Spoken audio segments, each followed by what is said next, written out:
రాష్ట్ర ప్రభుత్వం మద్య నిషేధం అని చెప్పింది. ఇప్పటివరకు మద్య నిషేధం చేయలేదు సరే కదా.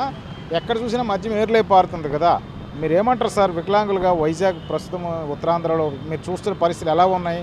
ఏంటి అసలుకి పరిస్థితి? మీరేమంటారు సార్? వైజాగ్ ఇప్పుడు ఆంధ్రప్రదేశ్ కాస్త మధ్యాంధ్రప్రదేశ్గా మారిపోయింది సార్. మన అన్న వచ్చి అంచెలంచెలుగా ఈ మద్యపాన నిషేధాన్ని నిషేధిస్తానని చెప్పాడన్న. కానీ రేట్లు పెంచేసి ఈ స్వర్ణాంధ్రప్రదేశ్ని కాస్త మధ్యాంధ్రప్రదేశ్గా మార్చేశాడన్న. ఎక్కడ చూసినా మద్యం ఏర్లై పారుతుందన్న. గల్లీలో కూడా ఈ బెల్ట్ షాపులు వెలిసి చాలా దారుణంగా పరిస్థితులు ఉన్నాయన్న. ఈరోజు మగవాడు ఎలా తయారయ్యాడంటే భార్య మెడలో నుంచి పుస్తులు అమ్మి మందుకు తాగేటట్టు బానిస అయిపోయాడన్న. ఈరోజు మన అన్న వచ్చి మనల్ని అలా బానిసలుగా మార్చేశాడన్న. అమ్మఒడి ఇస్తున్నాడు దేనికన్నా. అమ్మఒడి పిల్లడు చదువుకోవడానికి ఇవ్వట్లేదన్న. మళ్ళీ మధ్యాహ్నానికి తిరిగి రిటర్న్ అతనికి కట్టేస్తున్నారన్న పట్టుకెళ్ళి. ఈ ధరలు చూస్తే అన్న ఈరోజు ఆకాశాన్ని అంటుతున్నాయన్న ధరలు. ఒక నూనె ప్యాకెట్ కొనాలంటే 200 రూపాయలు పెడితే కానీ ఒక నూనె ప్యాకెట్ రావట్లేదు.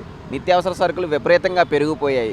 కానీ అన్న మాత్రం ఏమీ చేయట్లేదు. అక్కడ కూర్చొని తాడేపల్లి ప్యాలెస్లో కూర్చొని బట్టను మాత్రమే నొక్కుతున్నాడు అన్న. బట్టను నొక్కి అన్న ఏం చేశారంటే ఆంధ్రప్రదేశ్ మధ్యాంధ్రప్రదేశ్ కానీ గంజాయి ఆంధ్రప్రదేశ్ కానీ మార్చేశాడు. చాలా దారుణమైన పరిస్థితులు ఉన్నాయి. ఎక్కడ చూసినా సరే మద్యం ఏర్లై పారుతుంది. ఈరోజు ఒక ఇల్లు గడవాలంటే ఒక 10,000 నుంచి 20,000 వరకు ఖర్చు అవుతుంది. అలాంటిది ఒక 10,000 నుంచి 20,000 ఒక మద్యానికే ఖర్చు పెడుతున్నాడు. మద్యానికి బానిస అయిపోయి